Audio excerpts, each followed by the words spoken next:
పైన కూడా ప్రభువైన యేసు క్రీస్తుకు ఎలాంటి ప్రేమ ఉంది అనంటే మీ యొక్క పాపముల కొరకు తన పైన మీ యొక్క పాపములను వేసుకొని మీకు బదులుగా ఆయన పాపానికి ఆయన శిక్షను పొందారు.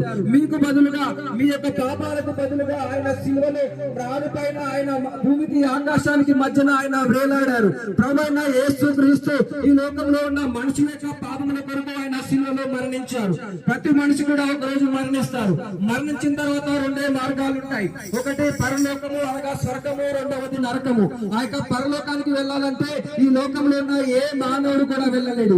ఎందుకు అనంటే ప్రతి మానవుడి పైన కూడా పాపం ఉంది. ప్రతి మానవుడు కూడా పాపములోనే పుడుతున్నాడు, పాపములోనే పెరుగుతున్నాడు, పాపములోనే బ్రతుకుతున్నాడు. చివరికి ఒకే రోజు ఆ యొక్క పాపములోనే చనిపోతున్నాడు. ఆ యొక్క పాపము కారణంగా మరణించిన తర్వాత ఏ మానవుడు కూడా స్వర్గానికి వెళ్ళలేడు. కనుక ప్రభువైన యేసు క్రీస్తు మానవులను సృష్టించిన ఆ యొక్క దేవాది దేవుడు ఆయన